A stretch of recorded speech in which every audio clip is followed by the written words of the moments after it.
अस्सलाम वालेकुम जी, क्या हाल है आपका?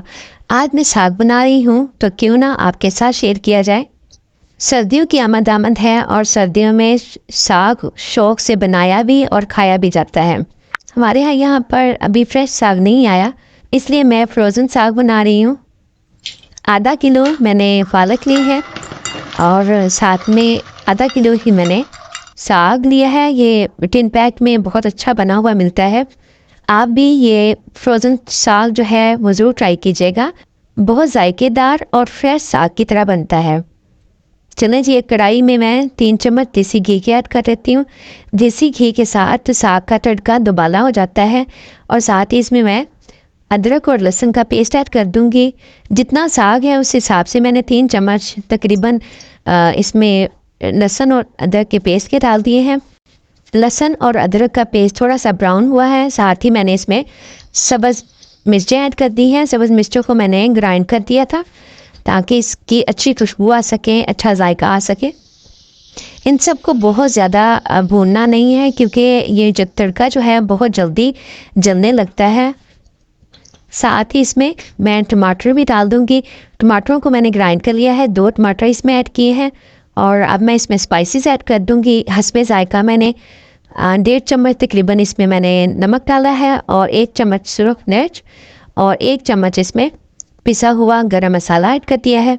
अब इस मसाले को हल्की आंच पे पकने के ही छोड़ देंगे। तकरीबन 5 मिनट में ये हमारा मसाला बहुत अच्छे तरीके से भुन जाएगा। आप देख सकते हैं मसाला बहुत अच्छे से भुन चुका है, इसका कच्चापन ख़त्म हो गया है। अब इसमें मैं सबसे पहले पालक ऐड कर दूँगी। आँच को हम मीडियम ही रखेंगे ताकि हल्की आंच पे ये मसाला अच्छे तरीके से पक सके।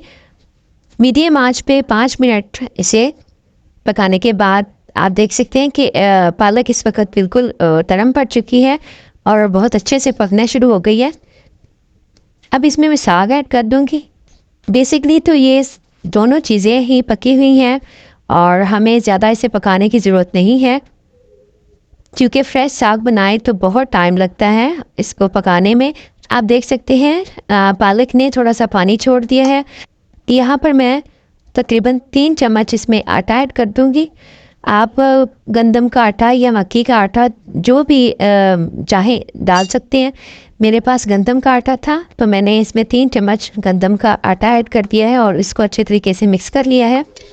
आटा मिक्स करने के बाद 15 से 20 मिनट मैंने इसे हल्की आंच पे पकने के लिए छोड़ दिया था और साग बिल्कुल तैयार हो चुका है।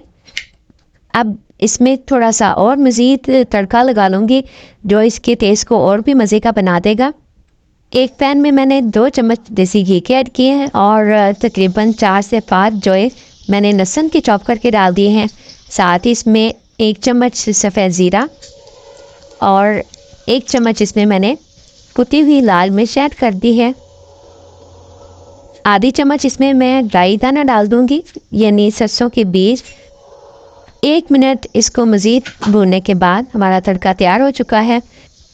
साग वाली कढ़ाई को दोबारा से चूल्हे पे रख देते हैं और हल्की आंच कर देते हैं ताकि ये थोड़ी देर के अंदर अंदर इसने सारा घी भी छोड़ देना है और इसमें मैंने तड़का भी ऐड कर दिया है। जब तक हमारी रोटियां बनकर तैयार होती हैं इतनी देर में ये हल्की आंच पे पकता रहेगा।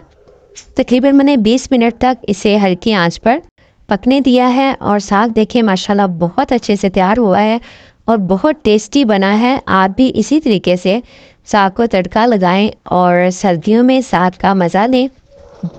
इस साग का इस तरीके से तड़का लगाया गया बिल्कुल पाकिस्तानी या फ्रेश साग जैसे बनाते हैं उस तरह जायका आया है। चलें जी, साग हमारा बनकर तैयार हो गया है। साग को रोटी के साथ खा सकते हैं, चावलों के साथ, यानी बॉयल किए हुए चावल भी अगर साथ हों तो वो भी बहुत अच्छा टेस्ट देते हैं। साग बहुत अच्छा बना है, आप भी बनाएं। और इसी के साथ ही अगली रेसिपी तक इजाज़त चाहूँगी। दुआ में याद रखिएगा। अल्लाह हाफिज़।